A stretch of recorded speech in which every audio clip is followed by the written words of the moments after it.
there, Submarine fans. It's Eric with TheSubVet.com. I'm here today with a submarine veteran who's going to knock your socks off when you find out about him. That's why we call it SubVet, because we interview submarine veterans here.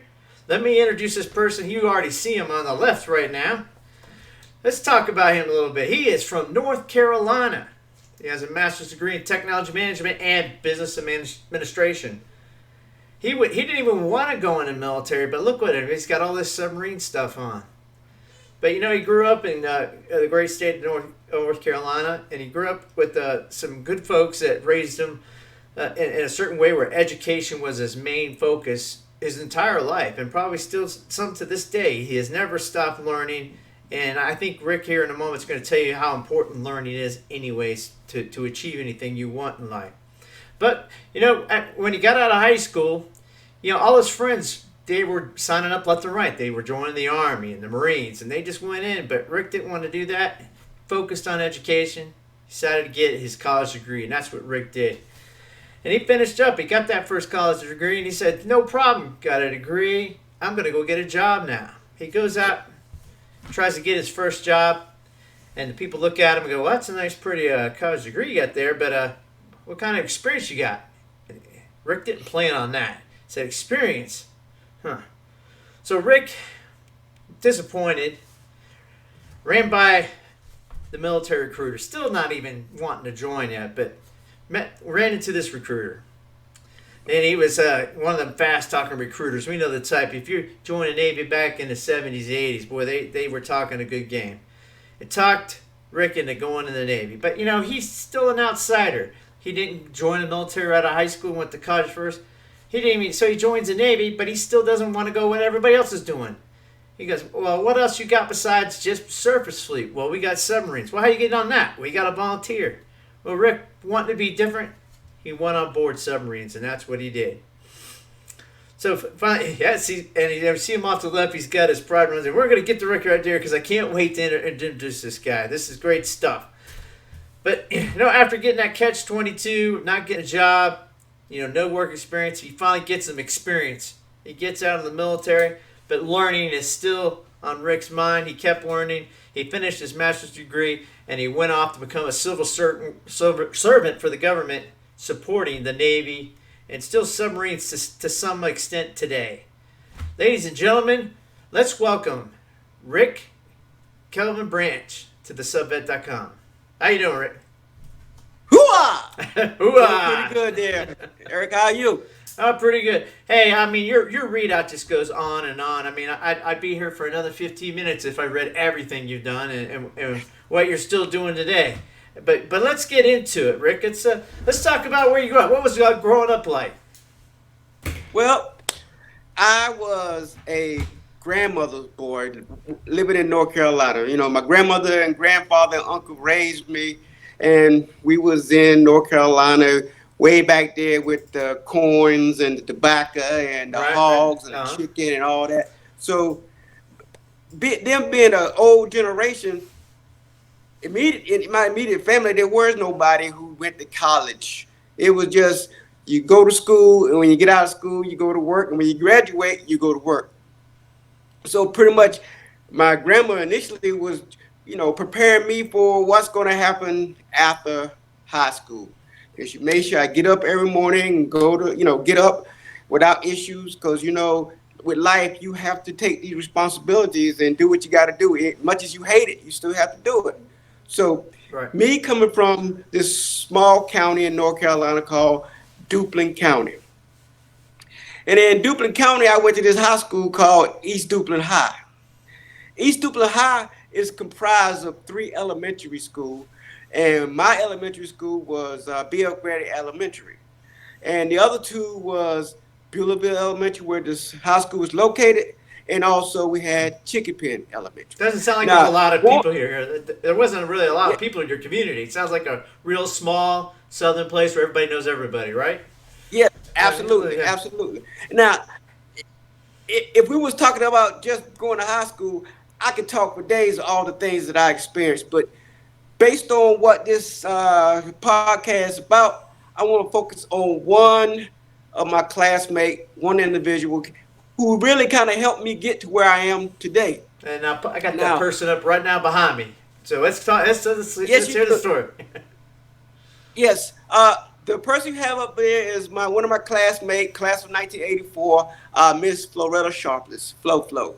And I'm gonna tell you a couple stories about her and how she kind of helped me in the path to where I am to this very day. All right. Okay. Yeah. Now, as I said, there was 3 elementary that comprised one high school.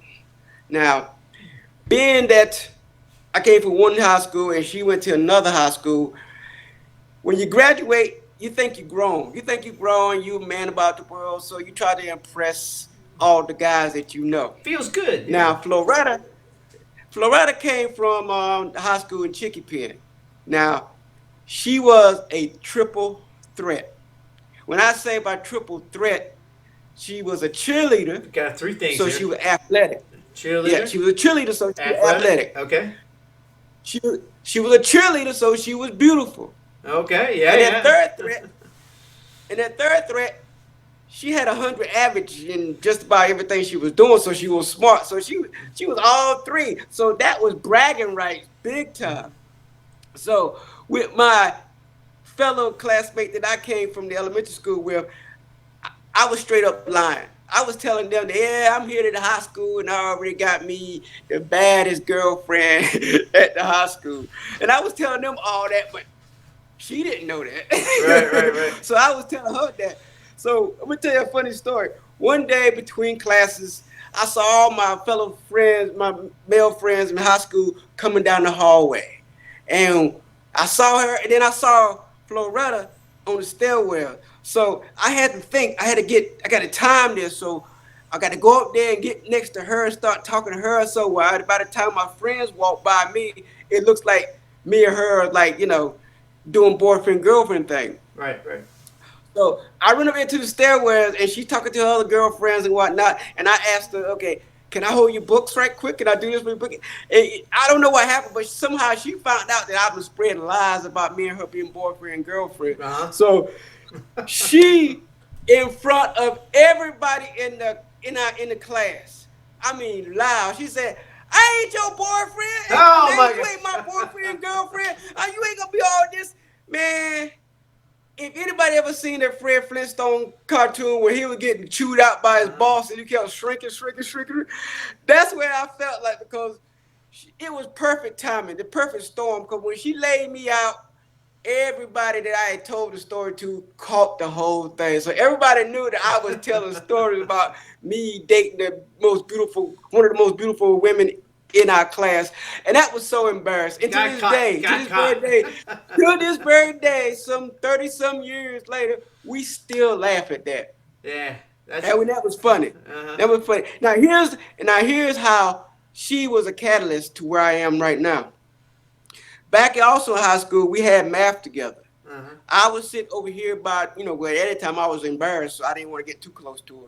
So I was sitting over here by the door, and she's sitting over here by the window. So we got many hours apart from each other. Every time we took, and this was math class, every time we took a class and get our test back, I would look at my grade, okay, 97. I go run her to see what she got. What you get? She would say, oh, I got 100. And I take another test, got 98. I go run it. What you get? Oh, I got 100. And it got that was the thing. And then one time I got 100, and I was so excited. I said, oh yeah, I get to beat her. Uh-huh. So I go run to her and I said, what you get? And I got 100. Did you get 100? She said, no, I didn't get 100.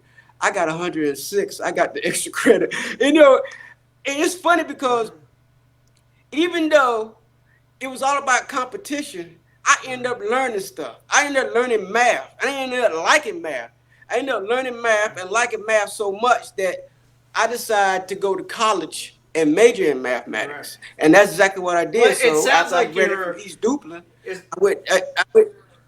No, I was gonna say, it sounds like, you're on the right track. Coming back to the Submarine Force, going to school for Submarine Force is very competitive.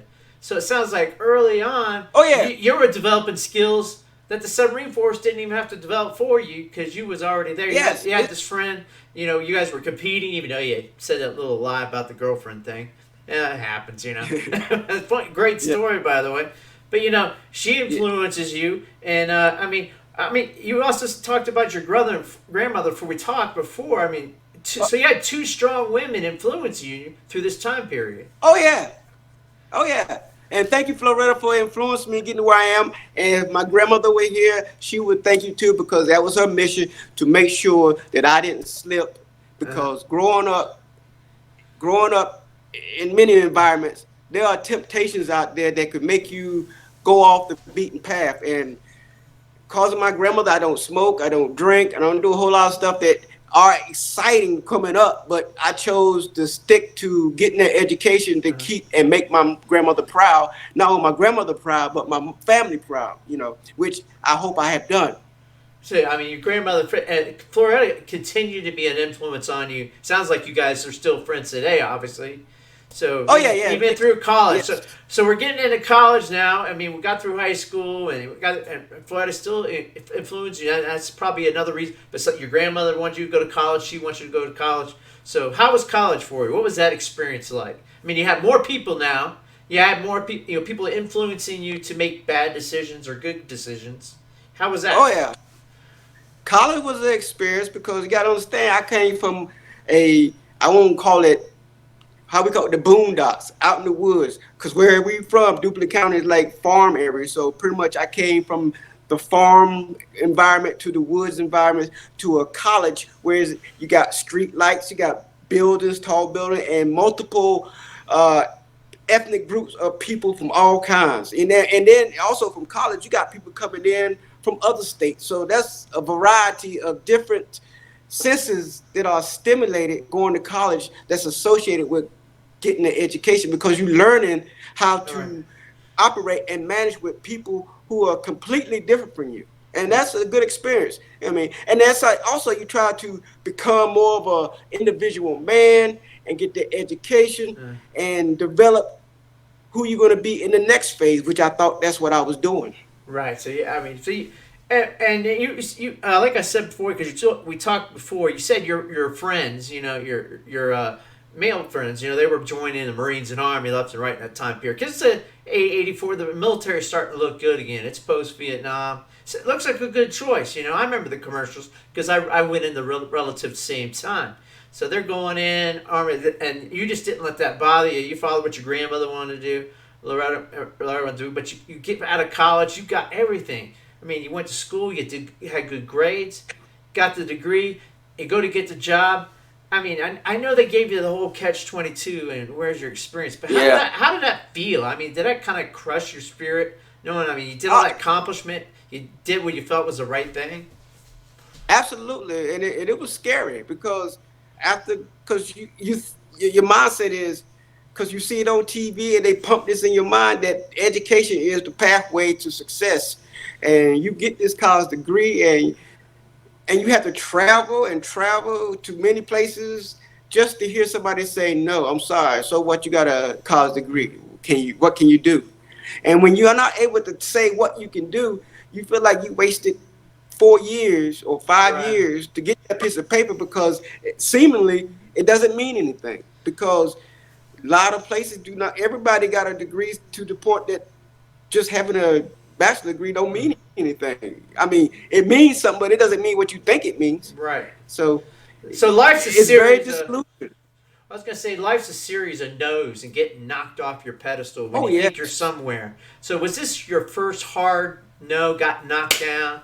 Have to get up and Oh dust yourself up here when they say no? We just don't have nothing for you. You don't have any experience. yeah. This was an absolutely reality check. It was such a reality check that when I got a little temporary weekly job, because that's what I had to do to sustain, to go look for the big job, I had to do those little temp jobs to keep money coming in. And every day that I went to these temp jobs, I had to pass that sign saying recruiter. And every time I was past that sign saying recruiter, I said, I'm gonna just go see what he gonna say, because I Just so hear that these things on TV. On the TV, they talking like it's the best thing in the world. it did So at the time. I tell and you one day I what. say, yeah. One day I just say, heck, all I'm gonna do is listening. That's all I'm gonna do is Yeah, it listen. doesn't hurt. I'm not Don't hurt to taking no talk, right? picture. Don't hurt to talk. It's like buying a car or buying a house. Don't hurt to talk. Yeah. So you Yeah, go it in, does. you Yeah, go in. Were you even thinking officer at this point? I mean, was your head even there, or were you stuck in the commercials and just joining? You I know, was because stuck in a commercial, and I was oblivious to. At that point, having a degree could benefit you because having a degree does open up the doors to become an officer candidate. But he didn't tell me that. yeah, some of He those. didn't. That's what I'd get at. Some of those recruiters can get tricky, especially back in the '80s. You know, a lot of people don't realize, but recruiters in the '80s. I don't know about the other forces, but in the Navy, they were getting cash money for getting certain folks into jobs that scored relatively well on the ASVAB. So that was the whole thing. That's why they said, you know, he probably just didn't even mention, oh, you got a college degree, you still want to go in the Navy. Didn't even mention, but he had a great Didn't talk. Huh? mention it. What was that spiel like? It just made you feel like this is something I could do, and because Well, like I said, talking to the recruiter, I had no clue that I could have been an officer. I didn't find that out until right, later on board the submarine that I was on. You know, because but it felt like I got I got without any Vaseline. oh, that's You so know, bad. once I found out, I got without Vaseline. I was like, wow, man, I could have been an officer in the United States Navy, but I was not given that opportunity to, Yeah, pursue it because I didn't know. Ignorance on my part, well, that's a But shame he didn't do that. But you know, I think, but he didn't even. You didn't even. You just signed in. Nothing about I just submarines signed in yet. Don't because know. I want people to I realize that signed in because I college was degree doesn't know anything about submarines. Recruiter didn't even mention submarines. You just signed. You said, "Hey, I want to go in." No job. You didn't even pick a rate. You just signed up. nope. So we get Because to I was afraid of being a failure. I was afraid because if I can't get a job, I got a degree. I don't want. And like I said, I'm living in the country, in the woods. How would it look that with 4 years, got a degree, and I'm out here in somebody's farm or tobacco field, and that scared the heck out of me. So that's why I said I got to talk to the recruiter, because it scared me, you know. no. So I So mean, and that's what I did. right. So And I end up working my way through boot camp, A school, C school, and got on my first and only submarine, the USS Jacksonville, Jacksonville. There it is. That's just in 699. That's a good. 699, the Yeah. USS Jacksonville. And let me tell you, my first day on the Jacksonville, I would take it to my grave. I would never, ever, ever Well, forget it. Never, ever, ever how'd forget you it. get on submarines? You get out of boot camp, and they mentioned it then. Does somebody put the Oh, bug in here? I got out of boot camp, and some of my boot camp sailors that I went through boot camp with, everybody's talking about what they're gonna do, and I kept hearing surface, surface, surface, surface, and I said, okay, I don't want to be on a surface because I don't want to be part of the crowd. I don't want to be a penguin. You know what I mean? If you get on a surface ship, you are amongst thousands, and you will get lost in those thousands, and that's why I said, well. And plus, nobody's talking about submarines. So it has to be something unique about submarine. And that's what I wanted to be. I It's wanted to be interesting unique. that you even went to that path. Yeah. So you go through Yeah. submarine school. You know, it feels like because were you there when the dive tower was still open when you went through submarine school? Did you get to go to the top, or was it? Because I know Oh, yeah, yeah. I went there and we did all the fire drills and flooding drills got to and float the up dry the and all that yeah. stuff. Yeah, Yep. do you remember the Yep. long dive tower where you had to get into the bottom there and you floated all the way to the top?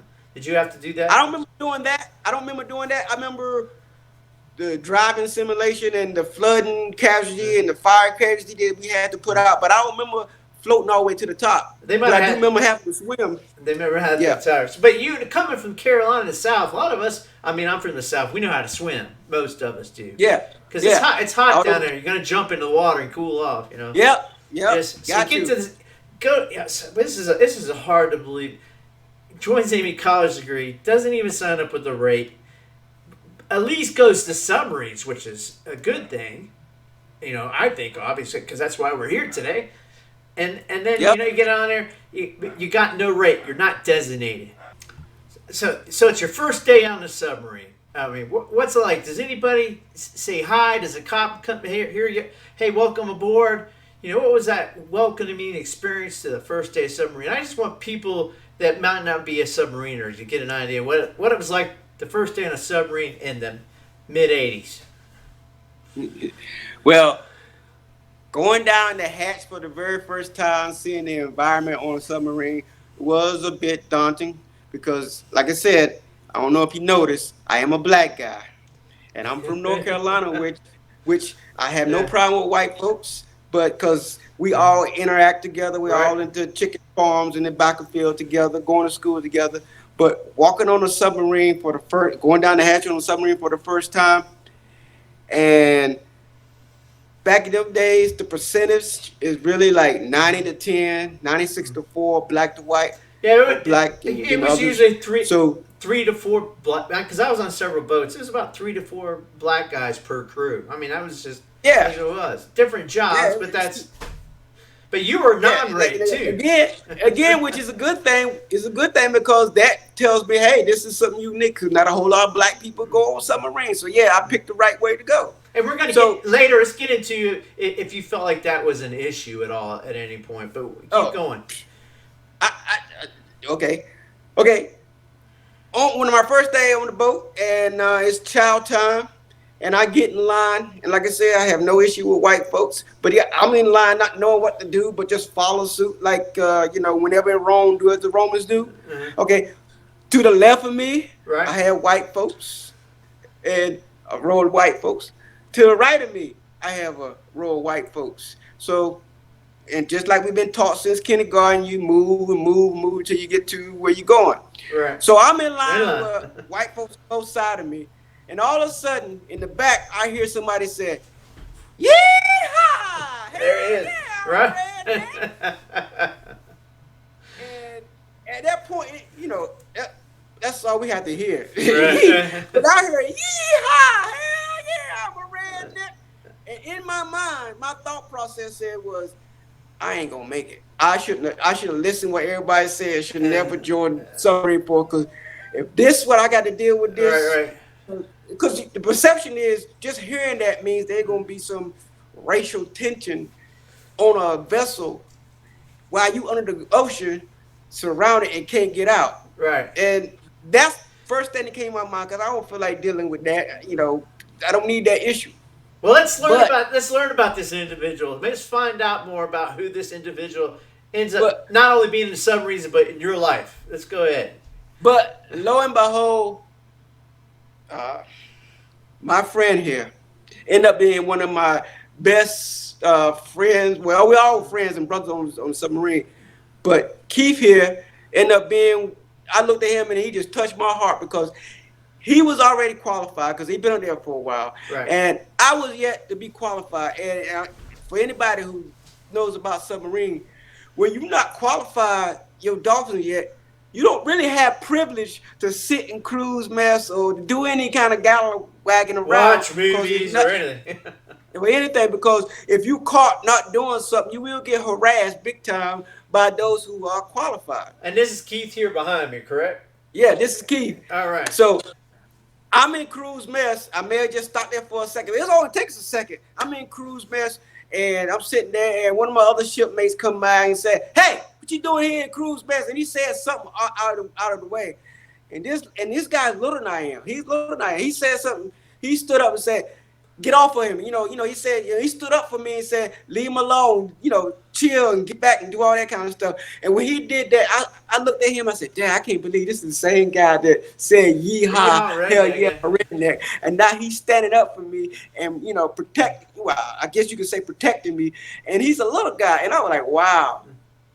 It touched me right here. I mean, that's brotherhood right here because he touched me, man. I'm really, I said, he's a white dude.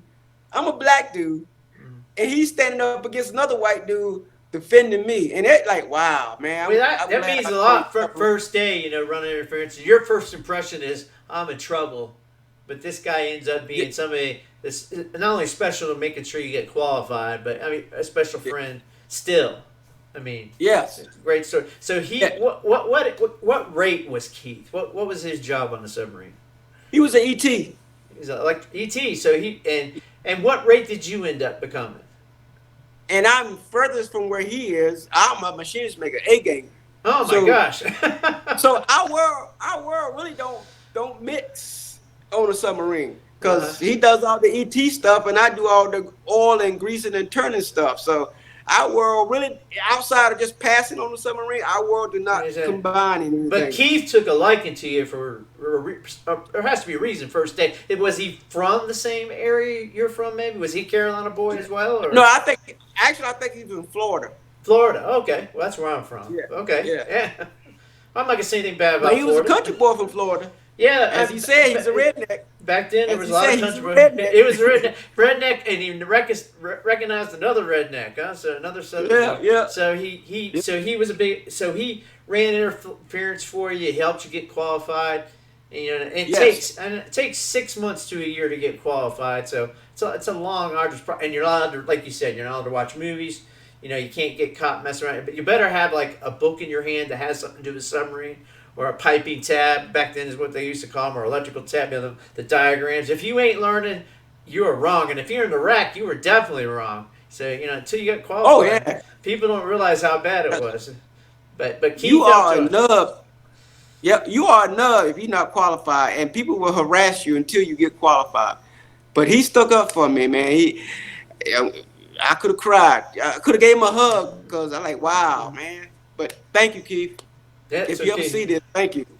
So I don't remember. Maybe we got a picture of you getting an award. I don't think we have one of you getting your dolphins, but well, that's you right there, right? And you're getting an award.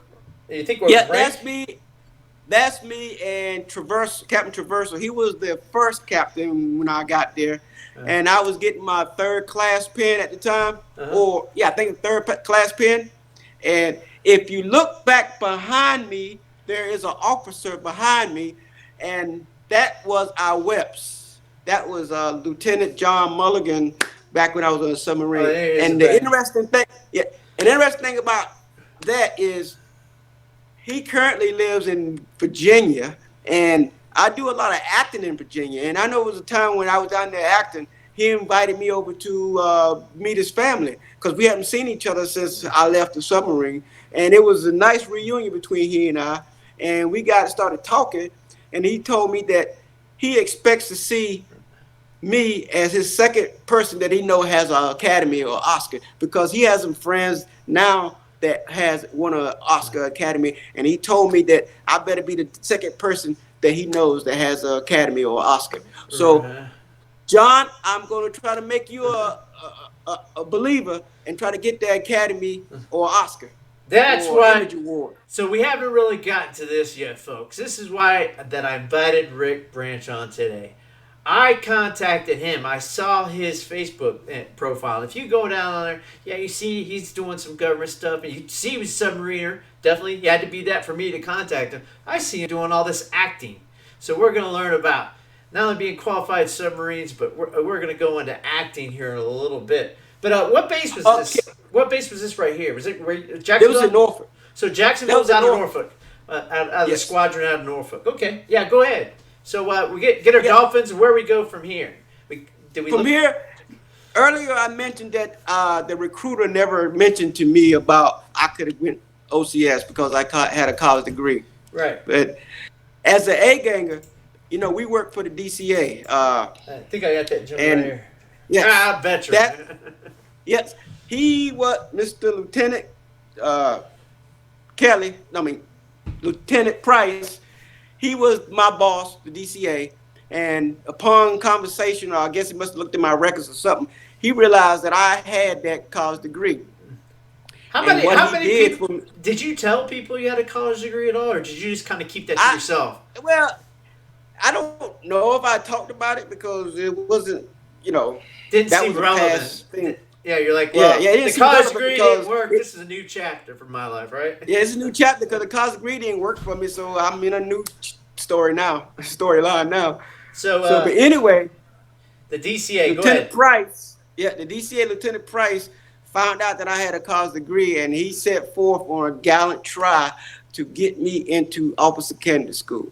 I mean, he did everything up to the point where I had me an officer candidate school board where I was to go and sit with other department heads and get, go through the board questions to see if I was worthy enough to become an officer. I didn't make it, but I still appreciate you, Lieutenant Price, for going out your way to get me that board. And that made me felt like there was some positivity in Yeah, good for Mr. on Price, good Navy. because he certainly didn't have to do that. I mean, No, he didn't have to do that. and He could have. He could he have said, recognized that. okay, good. Yeah, because Yeah. I think somebody with a college degree, I mean, because in this case it got missed, and you're not the only one. That happened to quite. I think might happen today. People end up joining the military and have a college degree and just don't become an officer. But good, it's good that he saw that, and he probably saw that in the motivation, your evaluations he was giving you, and then say, well, he's got a college degree, give the guy a shot. But good for Mr. Price. So Yeah, thank you. So what happens next here? What's the next chapter? The next chapter. Here comes uh, Master Chief Scott. We're just going to call him Master Chief Scott. We're not going to say his first name yet. Yeah, Master Terry Scott. Oh, we got him right here. Oh, everybody knows who Terry Scott is. Okay, Master Chief Terry Scott, Yeah. former Master Chief of the entire Navy. He was yeah, he was our cob, Okay. and for those people who don't know, that means he was a top chief on the submarine, Right. and he was more so like Chief of the boat. the Okay. father of all the enlisted sailors on the submarine. He was like the top person. He's like our father figure as far as submarine family go.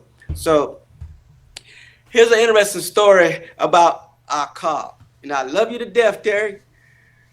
One day doing stores loads, he was on top side, making sure everybody was in line, loading up storage for the boat for our underway. Like I said, even though we're family on a boat, there are some times where, we get on each other's nerves and we start talking junk to each other. But one incident, this happened between me and another shipmate where we was talking junk to each other. And what made it worse, you got people looking. So when people are looking, edging it on, that talking get escalated to the next phase. So it got escalated to the next phase where we started throwing blows at each other. And the cob just happened to be up there. I mean, it was like God just yelled at us. He said, hey, Petiosa Branch and Petiosa Fool, what did I just see? I did not just see that. You two, come with me right now. Uh-oh, in trouble. Okay. That was the longest walk from stores to down below deck. And during that walk, I was just thinking, well, there go my goody two shoes file. Here come my red line. Here come my mask. I'm done. Extra duty. All the things I was doing, I said, okay, here come extra duty. Here come reduce liberty. All that was going to happen just because I let pride get to me. I let pride. Then again, where my grandmother at now? Because I let that get to me, and we took a swing at each other. So we get down there below decks, go to his office, and he's putting up a good show all the way down, like he was hot, he was mad. I just said we made Pops mad, but we got down there in his office. He shut the door. He gave us a good talking to. You guys, I mean, I was like, he gave us a great big talking to. You do not do that in front of everybody. This y'all shipmates. Y'all know better than that. Don't ever let me see you do that again. You hear me? So he gave you a break. Is that what you're saying? He gave you a break. Oh, he gave me a break. I appreciate you, Terry. Thanks for looking out, because I did not want that to ever happen while I was in the Navy, that I and another shipmate of mine went to blows, because that's not what I'm about. That's what makes Terry Scott special, because I never got to meet Terry Scott, but I do know the name was well known and he was respected, probably for other things like this, watching out, because you should watch out for the guys that you lead, especially like in this boat, help them progress, as long as they don't create real mayhem and trouble. People make mistakes, recognize the mistake, train them up a little bit like you did with you. You got into you a little bit, and you progressed on. But you had some other people, on the boat there. You were talking to me about You know, the WEPs you said a little bit about. He kind of helped you what you're doing now, the acting. But you said something about your XO as well. What was the story about XO? Oh, we definitely want to bring up your CDAD too. Actually, yeah. Another shipmate, A ganger, who worked with me when I was on Jacksonville. His name is Curtis Krug. I know I messed up your last name, but his name is Curtis, and me and him was A gangers together. I don't know if I got a picture of him or not. I know I got another picture. Is that the captain? Should be up. No, that's me and the captain. Okay. Well, that's another. Well, that's a picture of me and Curtis. There's another picture, a better picture of me and Curtis. Let's see if I got a better picture of you and Curtis. There's that one. That one. Is this one here? Is that him?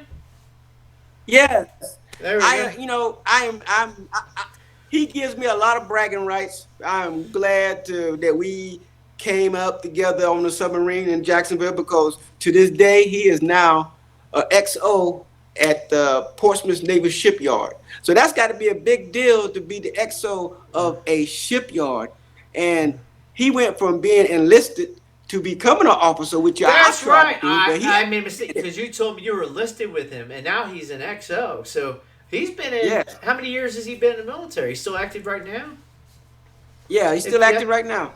Boy, he's got to be getting up around 30 years or close, huh? Yeah. Yeah. And I'm proud of you there, Kurt. I mean, like I said, we were enlisted together. I think we were both third class together. And now he's an XO of a shipyard. So that he had to go through a lot of stuff to be good at that level. Well, so you take inventory of the brotherhood of what is on submarines. I mean, it's a special brotherhood, and everybody certainly goes different paths after they leave the submarine.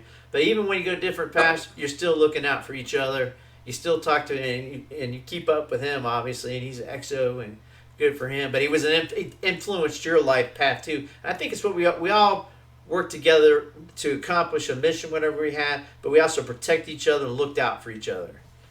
Yeah, absolutely. And you were talking about another A gang leader too. You were telling me about it. Was your CDAD?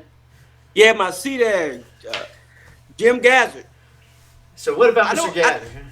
I don't know how he was before I got there, before I got to a submarine. But remember when I said when you just get to a submarine and you're not qualified, that you will catch shit from people who are qualified? Right. And maybe because he was the leading A-ganger and he was my CDAD. Do you have a picture of him? Yeah, let's see if I got one for you. Tell me which one it looks like, and I'll pick it up. Okay, it's me and him standing. I got on suspenders, and I think he got on a white shirt. Oh, no, that's not you in the suspenders. I think I got suspenders. Trying to see if I got I know I have. I think I saw it earlier. I saw it earlier. Oh, did you see it earlier? Yeah. I'll run through them all here. That's you in the. He's the XO now, right? Yeah, XO. Terry Scott, that one. I might not have that one. That was you with another gentleman, but that might be the Jacksonville. That says the Jacksonville on the back. You were there. Yeah, that was Jacksonville when I was enlisted. And I don't think I have one. We're going to talk about that picture here in just a little bit. I'm sorry, I don't think I have it. Anyway, he was my Jim Gazzard was my CDAD. He was our leading first, and I guess he intimidated everybody on the boat because I really didn't catch any heck as a underqualified submariner, big time, because I guess they were just scared of him. I don't know. Like I said, the A-gangers own pretty much 80% of the boat. So anytime there's an issue, you got to come calling the A-gangers to help you out. And I guess he had the power that he can, delay his help. People don't realize how functional A-gangers are. I mean, it's because so you have your own rate. So you're a torpedo man. In my case, I was missile tech. Or you might be a Nav ET. You got your little areas, or sometimes bigger, but it's an area of function you work in. But there's all these other things that you pass by sometimes even in your own work areas that you don't know how to operate. It might be part of the AC system. It might be a trim and drain system and something like that, or valves. Or if it ain't yours, A-Gang is usually taking care of it. So I give A-Gang a lot of credit for it. So you probably, you learned a lot of things. So it's a good shout out for the A-Gang. And I think for anybody that's going into the military, A-Gang is definitely something, I think it gets missed over. but I think it's something to look into. There's great videos online of the different rates, especially, and you can even type in the submarine rates. And there's a good A gang one, by the way. I recommend you going out and seeing. But good for him. So what was this one when you had the Jacksonville? Looks like a Camaro in the background, or maybe a Z28. Yeah, we went to Fort Lauderdale that time. That picture was taken in Florida, Fort Lauderdale, and he also is an A ganger. Because we pretty much the rates hang with each other, and we were just about to go and ride around Fort Lauderdale and see what we can find up, in Florida. So So that one was in Florida, huh? his name is Chuck. Hello, what's up, Chuck? You see this video? Chuck Rose. Chuck Well, let's give good credit because most A gangers, they not only were they taking care of those different systems I was talking about, they take care of our atmospheric ability. The CO2 scrubbers, and most importantly, Absolutely. the O2 generators. Now, some boats, the A gangers like bomb. They like to name the bombs. Did you have names for yours? And which one was the better one? Do you think? Well, I was called our O2 generator was also called the bomb. And if you don't do it right, you'll find out why they call it the bomb. Yeah, that's true. Did you have it? Yeah, because other people like name it Betsy, or they're giving it another name. The name. I think that was our generator. I think that was our diesel generator. Oh, you named the generators. I remember the name in the O2 generators, but not the diesel generator. Yeah, you give the diesel a name because when everything else breaks, the diesel get you home. So you got to take care of the diesel. Yeah. And also, these also help get the air in the on the submarine so you can breathe. That's right. So yeah, that's true. See, it's just amazing how much I'm glad to have an eight ganger early on. Just so we can say how important. There is two types of eight gangers, and we'll get. I think I had somebody. Yeah, I had a guest on. He was an A gang enlisted, or he might have been an electrician's mate. But you have A gangs that work on the nuclear power plant. So they're machinist mates, let me straighten out. And then you have A gangers, auxiliary men, who are also machinist mates. So the rate you need to look for is machinist mate. I want to correct myself on that. So you meet all these great people. It looks like you have a good career. You're coming up on the end of your 4-year hitch. Making a decision point at this time? Or what happens next? Well, I was getting scared because I listened to some of the old timers who been in there for a while, and they were scared to get out of the military because they've been in for a while, because that's another transition. And when you're older, and you're trying to transition back into this, civilian world, that's a kind of scary thing. And I didn't want to go through that. And I said, well, if I'm gonna have to start all over to do something brand new, I best get out now and start all over with a new world. Because the only reason why I joined the military was, in the beginning, was to get that experience, because right. The degree wouldn't help me. So I would join the military, and I got my experience, and I think I was a pretty good sailor, a very good sailor. So now I accomplished that. So now if I go looking for a job, they can't say, do you have any experience? I can say, bam, I was a United States submariner. So yes, I have plenty of experience, on just about a whole lot of things. So what was your undergraduate in? So you decided to get out of the Navy.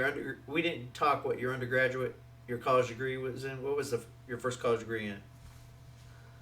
My undergrad was mathematics, thanks to Floretta, who somehow tricked me into learning and liking math to the point where I said, well, you know what? If it's this easy in high school, I can go ahead and become a mathematician, and take it from there. So I majored in math and minored in electronics. Wow. Because that was a big thing back in the 90s and 80s, electronics and logistics and math. So that's why I pursued. I'm surprised DCA didn't try to convince you to go to nuclear power school, but maybe they was just too late at that point to really transition over. It probably was, but he may have mentioned it, and I may have said no, because I've heard horror story. You got this thing called nuke waste, where people spend all these months in a nuke school and they don't make it, and they end up getting, sent to another rate. Then they call that nuke waste because you didn't quite make it.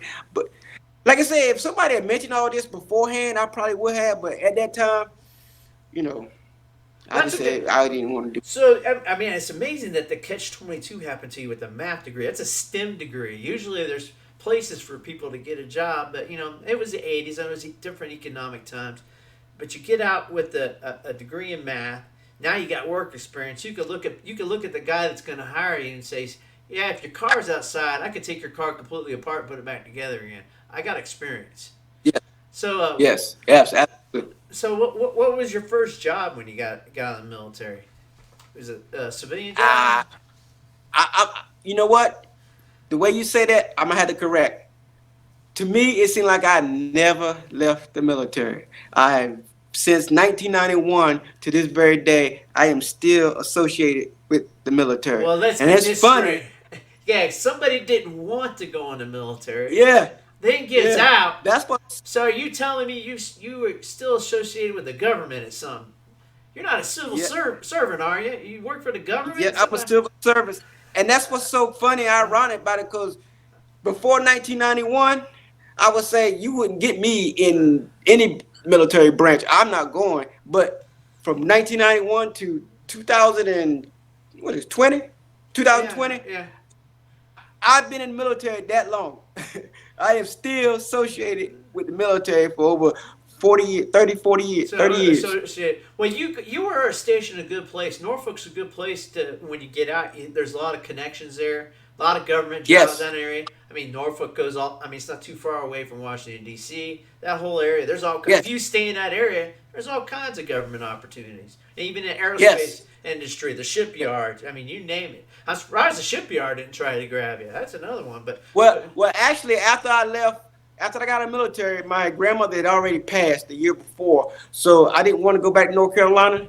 So what I did, I moved to D.C. because that's where my mother and father was living. They were Oh, living in okay. D.C. in All right. Maryland. So after leaving Norfolk, I just took my life and moved to D.C. And from there, that's when I started, right, working with the Navy, Uh, continuing on with working with destroyers and cruisers and radio communication system as a contractor for about 8 years. And then after that 8th year, they got downsized, but I got picked up with another contract government contractor where I got back into submarines. So now I'm back home supporting submarines. And I was working with the Virginia class submarine doing their logistics for their temporary and all the changes to make the Virginia class submarine the one of the top projects during the 90s. I mean well, 2000s. good for you. I think you sent me one picture. Is this some of the people you've worked with since you've been out? Oh yeah, that back there are some of my teammates, and there's a excellent group of people to work with. Seem like I got lucky because they're. I mean, you couldn't ask for a better type of fellowship and camaraderie. I mean, our job is always changing, so therefore we always have to adjust. And sometimes we have personal issues where, some people may not be able to fulfill what they're planning to do. So without even have to ask, certain members will step up and assist to keep our workflow going smoothly. And I got to say, they are a tremendous group of excellent Hey, people to cool. work with. Yes. Well, that's And good that that we picture got. right there, Yeah, go ahead. yeah, Yeah, I was that going to picture ask. right there. I was going to ask about Say what again? boat. I was going to ask what boat was this taken on. I mean, was Well, actually, there is a museum okay. submarine, the USS Dolphin, which is out in San Diego. We had a chance to go and take a tour of the submarine and had a photo opportunity up there. And some of my shipmates, not shipmates, my colleagues are up there. And I would name their names, but I didn't get permission to name everybody's name. But I can Uh, give initials. You so got, you got, yeah, go ahead. I see. You got CT and CS and CB and Got different S. initials. That's funny. Yeah. Go ahead. So you got the initials there, huh? Yeah, yeah. Okay, you got CB, CS, CT, JF, JH, AB, TK, SD, and DP, Uh, and JD. and Appreciate the opportunity.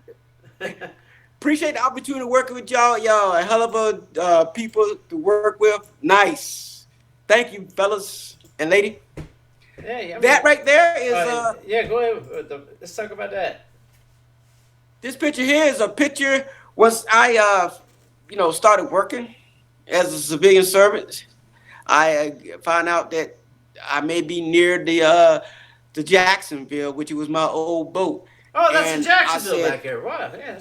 "Yes, the Jacksonville right there. That's the Jacksonville Post Service." Uh-huh. And I said, "You gotta let me get. If I'm gonna get this close to the boat, you gotta let me get so I can look at it one last time." And Were I you just able to happened go to on get up board? there. Were you able to go back on board? Because I know you got to get permission and all that stuff. You was able to go on board and see the old boat. Yeah, I was able to go on board, and once I got up there, I was looking for some signs of where I used to be up there, because I know, you know, I was just looking and pointing at things where I used to sleep, where I used to do my training and do my field day, and all that kind of stuff. And I met new people. Matter of fact, some of the family members from the sailors at that time, I got end up getting close to them, and some of the family members of the sailors during that Right. time took me out to eat. So that was like once you become a submariner and become friends, it doesn't stop just with the team of the sailors, but their family are involved, and their family gets to know you. Their family accepts you as one of their children, and that's a beautiful thing. But I mean, that's a good thing. I mean, doing a civil service. I mean, you're associated with another brotherhood. It's on top of the submarine brotherhood. You were telling me that this young sailor here is somebody important to you. So who's he related to? Yes, that is young Pablo Gallegos. Now, the significance with young Pablo Gallegos is that I served on the Jacksonville with his father, senior Pablo Gallegos. And that particular picture there is a facsimile shot of the picture that me and his father took when we were both submariners on the USS Jacksonville. Oh, Because on the Jacksonville, there's a picture of me and his father playing cards. And so I don't know if you have it, but me and his father was playing cards back I in the think I 90s. think I got that one. Let me pull that one back Okay. up. Let's get that one up here. Yeah, it was one. It was a small one. I wasn't. I was able to blow it up a little bit. Maybe we can kind of Yeah. see it. Little greeny, Yeah. right in there. If- So this guy right here, maybe. yeah, that guy right there is Pablo Singer, and the black guy right there is me back in the 90s who was on board the Jacksonville playing cards. And Oh, I I got remember they that had the fortune, Naga yeah. I had the fortunate to meet his son who was also a submariner. He Second came to my generation. hotel, and Wow. yeah, he came to my hotel, and he obliged me to take a picture like me and his father took some 20 years ago, I guess. So Wow. I appreciate the opportunity of knowing both Senior Pablo and Junior Pablo. Great group of guys. Man, that's just fantastic story. So Yes. we go from the catch 22 where we started this conversation today, being told no after the college degree. But I think that taught you a specific lesson because you got out of the Navy, working for the government, but you don't stop getting yourself educated. What did you do next? Oh Go back no. to school. Yeah. Yeah, because like I said, I found out that degree is not the piece of paper you were led to believe it is. So upon that, I said to myself, I have to get more competitive. That means I have to buckle down and do what grandma taught me, go get some more education. So I put it in my mind that I was going to get me a master's, and what ended up happening, getting two masters. So Two from masters. 2002, not masters. So it took me 7 years because I started in 2005, Mm-hmm. along with working two full-time jobs, to 2012, and got me a master's in technology management and business administration. So And that helped.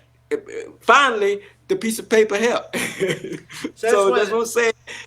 People do not sleep on the education. I know it's fun to go out there and hang with your friends and do all the cool stuff. So, because you can earn those cool points with your friends, but you grow up. Those cool points ain't gonna pay off in the end, because if you ain't got something to show for it, you'll get a whole lot of no's and a whole lot of doors shut down in your face. Because I'm telling a lot of the younger people today who's looking at this possibly, think twice about their education, Mm-hmm. because it's gonna help Not, you. Now it's not, gonna be hard, maybe hard getting it, but it'll help you. but not only that, the education part. I mean, the key part that your grandmother took the time to make sure you didn't get in any kind of trouble. Get an education, stay out of trouble, doing the right thing, or doing the next right thing, as we like to say in the South. Just do the next right thing. That's what she brought you up, and Yeah, when you're able to do she that, yeah, cause she did in the beginning. It was the switches and the belt oh boy, and the broom and the belt and the broom that kept me in the straight and narrow. And but as she got older, she kind of switched from the belt and the broom and the switches and the paddles to guilt. She started uh, guilting me into. She oh no, started here we go. putting putting those guilt trips on me and making me do the right thing. You know, every time I had the tendency to do something outside what she wanted me to do, she would always say, "You making my blood pressure go up. You gonna make me say, you know, you making me make my heart. I need to take my heart pill." Remind me of Fred Sanford Uh, growing up. I'm a She would, coming, Elizabeth. I'm a coming. yeah, You're yeah, killing because she me. would guilt me into. I'm telling you, she stopped with the switches, but she came with that guilt trip, and it worked because I didn't want to make her feel bad. And as I was in college, I don't know if a lot of people who go to college, when you start out as a freshman, you make a lot of friends, but each year, every time you come back to college, less and less of your friends come back. And I said to myself, my grandmother put too much for me Too to much get into time invested. college. Too much time invested. Yep. Yeah, he invested too much for me to get into college to slip up and end up not being able to graduate because every year that I went back to college, I saw less and less in friends from the previous year. So that tells you right there, if you this opportunity is not you don't it's not given to you. You don't have the right, you have to go and get it. So I had to go get it and I had to pursue to stay until I got that piece of paper. That's it. It That seems yeah, go well. ahead. I mean, having two positive influences like that when you're young, it just puts you on a path, a rocket that still hasn't stopped to this day. So I mean, you're doing True. civil service. You've got two master's degrees. I mean, a lot of people probably would have stopped at the math degree. Probably be a school teacher somewhere and raise a family, be done, be happy with that. But no, Rick keeps going, doing civil service, support in the Navy, still like you said. But you have another passion, and you kind of mentioned it earlier. Let's talk about that next passion that you're trying to pursue, because now nobody can tell Rick Branch no. It seems like no is just that just tells you yes. If they tell you no, you're thinking, well, yes, I can do it. Yeah, it's all about that internal competitiveness. I mean, I do have another passion, and seem like it sometimes like I think it's natural, but sometimes I have to work at it. It's acting. You know, I keep telling myself everybody's an actor. You start acting once you open up your eyes every morning because everybody know when you wake up in the morning, you do not want to go to work. You don't Right. want to go to work and smile in everybody's face. So once you open your eyes, you are acting. So I said to myself, then why not get paid for it? I never If I'm thought going to about act it. anyway, It's true, you're an actor, just like you said. Keep going. if I'm going to be acting, why not pursue to get paid for it? And because it's something to do and it's an honest opportunity. So 2014, I started taking acting classes, and I got into some plays where I played multiple characters in the same play. I started getting to a background into certain TV shows and movies. Got to the point I even got my car acting deal. So not only do I get paid for acting in the car, but I also get paid. I mean, acting in a project, but I get paid for my car acting in a project. Let's stop So right here. Folks, I just typed in Rick. I just want you to know. I just typed in Rick Kelvin Branch. Now, for some of us, submarines would pop up, maybe a veteran's paid, or maybe your name's associated with a boat you're on. I type in Rick Kelvin Branch, and right at the top, the very first site is the IMB. Was it IMBD? yeah, That's I am. yeah, that's for movies and actors and stuff like that. So I don't know if what you heard what he said. He is an actual actor. He has an Actors Guild card, which I think that's another organization that I don't. I'm Yeah, probably not saying it right. Screen, yeah, Screen Actors Guild. Screen Actors Guild, Dudes paying. amazing. So this is great. So I got you right here. See, just you followed a passion while you were took your postgraduate schooling, obviously, got into some Yes, plays, and now Rick is supporting the government still supporting his country and acting. That's great. It's great stuff. So yes. what are we getting? What are we getting involved here right now? Well, there are some big project movies that where I played background, like in Creed 2. I was in that movie. You see me in a couple scenes there, and there are some movies that are yet to come out that are pretty hot, high budget movies like Wonder Woman 1984. I'm in that. You see me in that a lot. And there are a couple TV shows like The Walking Dead, uh, Uh, Swagger, that's good. Yeah, and see what? and Hey, uh and supposedly I was supposed to do my first leading role in June, but as we all know, COVID-19 has stopped a whole lot of things, and acting is a very intimate profession, so you are very close to some of your castmates. So, due to COVID-19, the acting project has been postponed, where I was supposed to be the lead role, and that lead role was supposed to be the role of Captain Robert Smalls, a slave who went from slave to captain to Republican senator back in the 1800s. And I was going to bring his life story to the forefront because it's a very fascinating story. this is a People don't project. really, This is a yes, project. So I was going to tell you because I found I was trying to find you online the video. I yes. found a video of you acting out some parts in Glory. So Oh, let's yeah, yeah. yeah. So look, and that's about the Civil War regiment, Black Regiment that came out fought Yes. for the North Yes. Union. So I found that, and then you tell me about this fantastic project. And Robert Smalls is Yes. a different story. I don't know about it. You said it was a local story to your area. You probably wouldn't even know it unless you grew up or visited that area. But Yes, tell us more absolutely. about who Robert Smalls is and the project you're trying to do. Well, this is why I tell people in high school, they don't teach you a whole lot of things. The only thing we as black folks know is we were slaves. There was I can't think of his name now, but we were slaves, and there was Martin Luther King, and then there's Obama. Pretty much, that's the whole world as far as what they teach us. That teach You that's know, all there is, and there's obviously other great people that are yes, black but that influenced. I mean, they had the recent movie a couple years ago. It's probably been 3 years ago. The yep, ladies that yep, were the yep, mathematicians for the space yeah, program. I mean, yes, no, but yeah, that slipped by. I mean, that got a movie, but there's yeah. obviously other figures that influenced Black America. And you get this story, but while I was researching, you told me about the story, and I can't really find anything about the story, so I want you to finish telling me about that. Okay, But right okay. back here, I ran into these. Speaking of people that influence Oh yeah, the next generation, I would get to what's those there? too. Okay, They're very significant. But Robert Small back in 1862, that one day, one event where he rescued slash escaped from slavery changed the whole world. I mean, what he did that day changed everything that we know about the world today. Because what he did, he took a Confederate ship, his family and some other slave family, went through the channel in South Carolina, out to the bay, where he met the Union's Navy. And right before the Union Navy, the USS Onward was about to, shoot him out the water because all they knew that was a Confederate ship.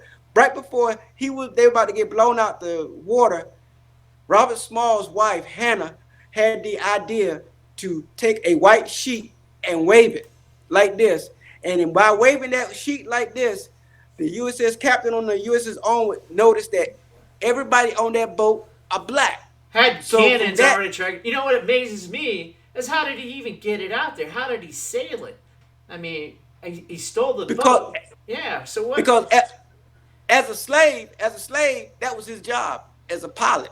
Ah, He so they was his taught him job was seafaring as a skills. They taught him that, and that's why he yeah, they took the taught him boat. that. Makes complete Yeah, sense now.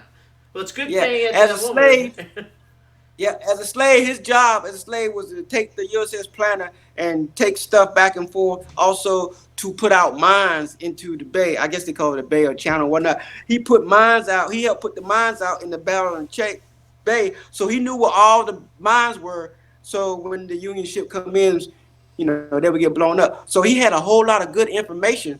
So that's how he ended up becoming not only an escapee, a rescuer, but he also became the first Navy captain.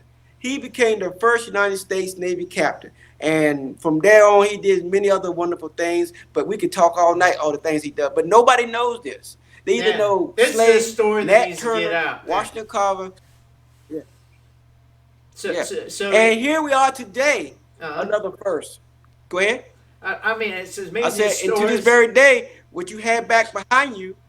Uh huh. Is that well? This is another generation. It's just the newer generation of black gentlemen, which I also didn't know anything about. Can you tell us more about this? This picture But I got what you back. have behind you are seven gentlemen who are referred to as the Centennial Seven. And the reason why they are called the Centennial Seven because they are the first and only black captains of the submarine forces in the 19th century. That's Those were the only seven black captains of the 19th century, seven of them. and there's a And midshipman out of the behind him seven, there. Uh-huh. That's a great picture, yeah, by the way. Out of the out seven. of yeah, great picture, awesome picture. And out of those seven, I personally, well, actually know four of them. I knew Captain Bundy because he was working with me to try to get some resources for the Robert Spall project. I knew Captain Zone because he heard about me wanting to do Admiral Watson story, who happened to be the first black captain of the Jacksonville. So so so he I wanted so to stop.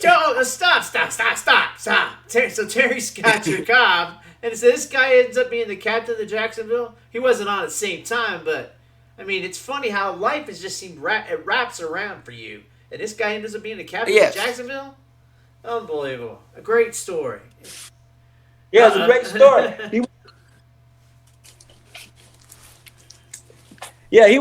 the first, well, like one of the first black captains, and then he was the captain of the Jacksonville, which is the boat I served on. We didn't serve together, but because this, and plus, not only was he the captain of the Jacksonville, but he was the captain of the Jacksonville when the Jacksonville was going through the shock trials, and the shock trials where That's a they very purposely serious, put you. yeah, yeah. That's a big deal. It's let's forget about being black for a second, folks. It takes the best of the best to become a commanding officer of a Yes, submarine. So it takes a lot of tenacity and study and hard work to just even be on a submarine.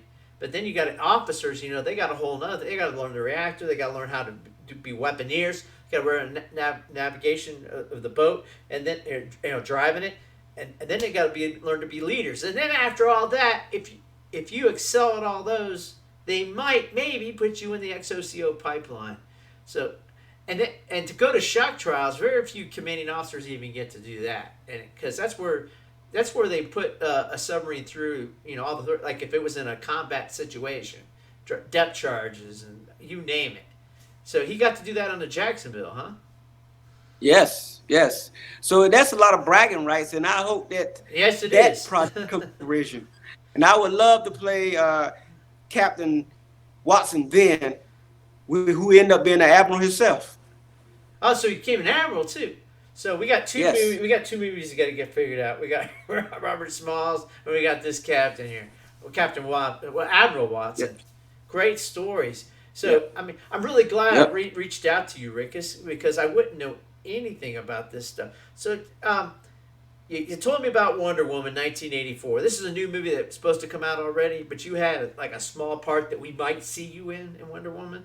Because I was trying to look for it Oh yeah, on a trailer, but you, yeah. You would definitely see me. Like I said, I'm a human prop. I don't have any lines, but I am in the movie, so I get credit to say that I am part of that project. And I'm in there several times. Matter of fact, in the previews that they released, you can see me at the last minute, right? But you had to know where I am to see me, but you'll see that's me what in I was there looking three for. times.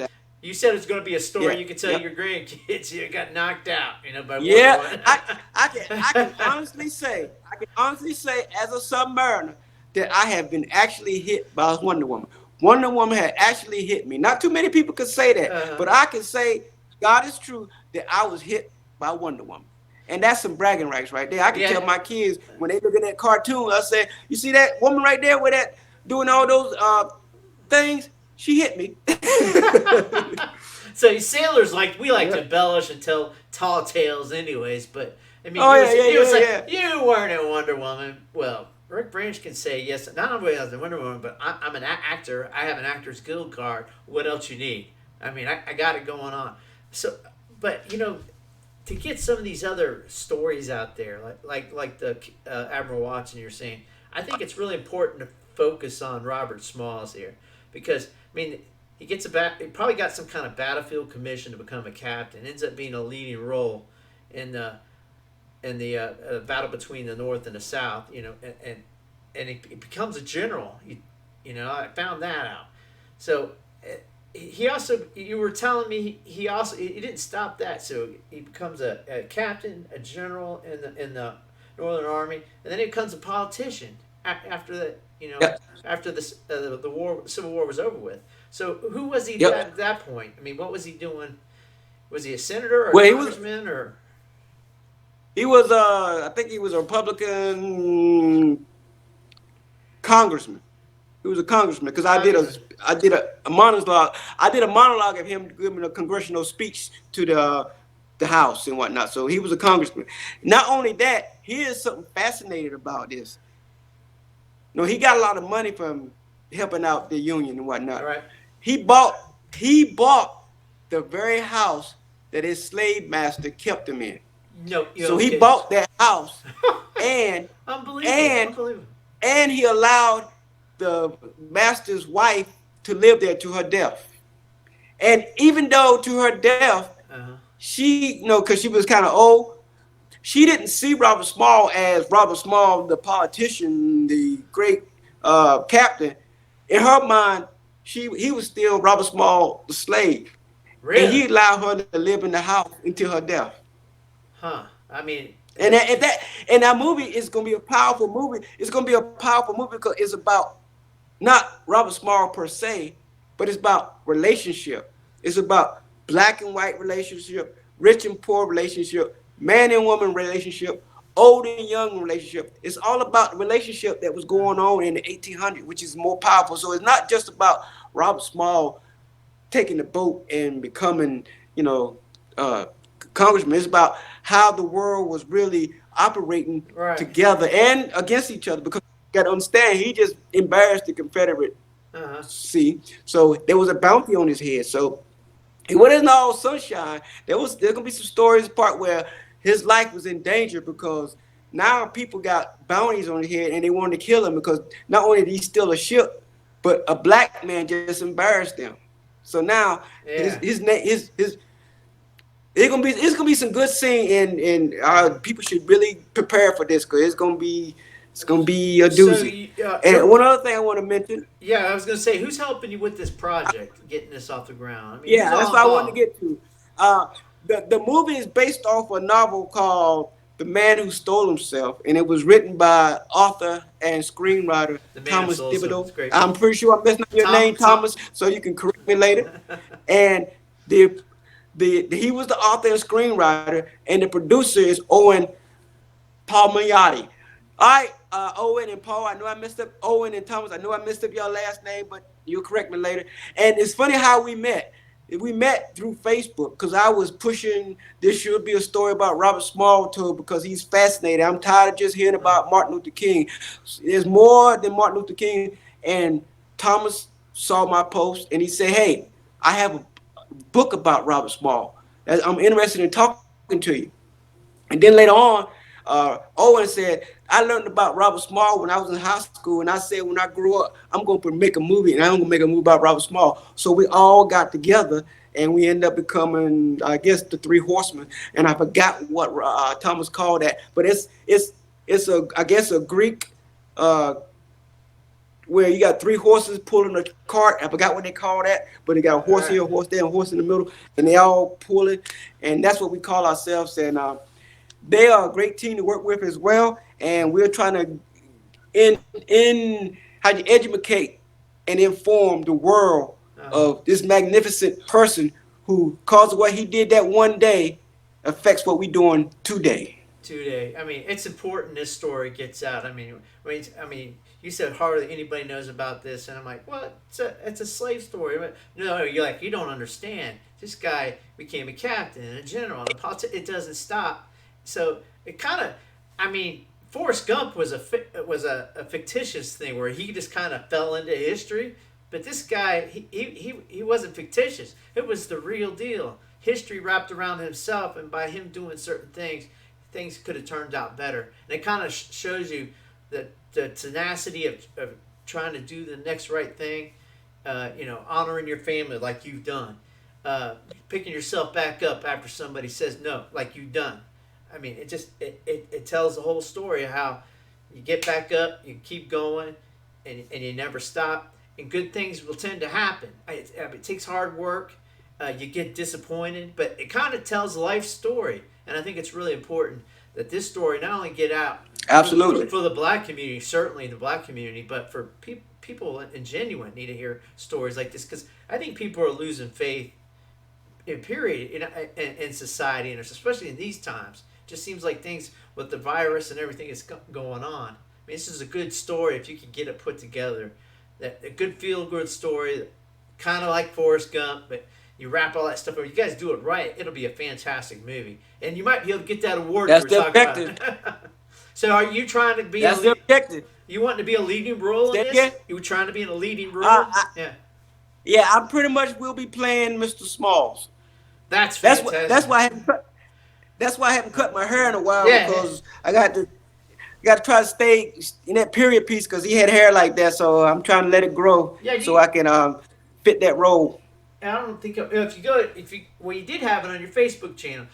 So if you go to Facebook and type in Rick Branch, and hit him up a friend if you're a submariner. He might accept you as a friend. Rick's a friendly guy. He hit me up, but there was a picture of him with a captain steering wheel, and it was a great picture. So that was you kind of trying to play that role a little bit, and get I was trying to get into character.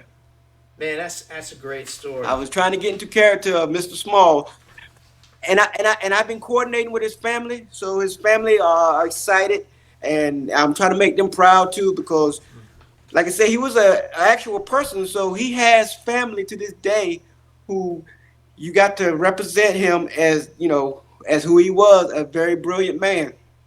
Boy, you're just in a lot of stuff. I mean, it was 21st century. What's the deal on that movie? It's right at the top. That's why I bring it up. It's the first movie on your page. 21st century movie, 21st century bad movie is also a movie about fictional people, real people. It's based in the 70s, and I was lucky enough to have my role recasted, because when I first auditioned for this movie, right, I was playing a minor role, and the producer director said, "Man, I wish you had came earlier, because I already gave this other role to somebody else." He thought it was hard, yeah. But it worked out. It worked out that I actually got to play the father of the two lead characters, and it's a coming of age story. And those two lead characters are famous individuals to this day. One is a screenwriter who wrote the movie Set It All, House Party 2, the Tiger Woods story, and some other movie, Booty Call. And the brother, the other brother is a famous musician who taught in Philadelphia. Yeah. Excuse me? He's like a band director or something like that? Yeah, he's a band director, he's a drummer, and he teaches, and he did so many of the excellent things in the music world, in the music industry. So I get to play their father growing up. I get to play, because me as a father, the character also wanted to be a musician, but he grew up in the 60s, and time was not as easier for his sons who was growing up in the 70s. Right. So my dreams of becoming a musician became short by drinking and smoking and life society of the 60s. So I wanted my children to do the best they could. So I was a role model for my kids to grow up to be very famous individual in the music and entertainment industry. Yeah, that's the part, huh? So you got a prominent role. We'll be able to see. Yeah, I got a prominent Mr. role. Branch, a prominent role. I want to thank Daniel Foreign in his production company. Thank you, Daniel, for seeing a bigger role that I could play, and I appreciate the opportunity to be the father of the two lead characters. So thank you. So Rick, I want to thank you for coming on TheSubVet.com. I mean, you scream everything this channel is about. I mean, I contacted you, and what a great story this is. And I definitely the story about Robert Smalls and projects like that. If you want help, I mean, from the submarine community, because that's what I'm focused on, please get a hold of me. I want to be involved in any kind of fundraising with that or support you anyway in that project. If you can come out, I'd love to have you come back on the subvet.com, talk about the story. But anyways, yeah, would you have a few words about that? Yeah, I'm pretty sure that we will definitely appreciate that. I would definitely let our producer, executive producer Owen Palmiani, know this, so he will reach out to you whenever we get to that point where we are seeking some assistance. And I'm pretty sure he'll be looking forward to any assistance we can get, because we want to entertain and inform the world, not just South Carolina, the United States, but the world, because what he did affected the world, not just South Carolina, United States. But what he did that day affected the whole entire world. And it's a great story. It's a great relationship story. Right. Even though the past was not pretty, but there were some pretty things that happened in the past that people don't even know. For a man to buy his slave master's house and let his slave master's wife live to her death, that tells you that, there was some goodness in the past. It's good. Yeah, it's when we talked about that. But yeah, Rick, yeah, definitely let me know when you go, because I definitely want to be involved in that. And you never know, the submarine community, we're a brotherhood, certainly, just like other military podcasts you hear out there. And maybe we can help you out, or somebody can reach out and help you out that might listen. We appreciate it. We definitely appreciate it. So, hey everybody, I want, if you have a story, you want to get it out there, and you're a submariner, that you don't have to be on a submarine now. You just had to be associated with submarines somehow. Maybe it was your dad. It was in World War II. I'd love to hear your story. I like getting these submariner stories out there, whether it's in the past, present, or even talking stories like we've got an offshoot here about this act about Robert Small. I want to hear it all. So email me at TheSubVet.com. And this is Eric Ryle, 13 Green and Go, and have a fine Navy day. Hooah! Hooah!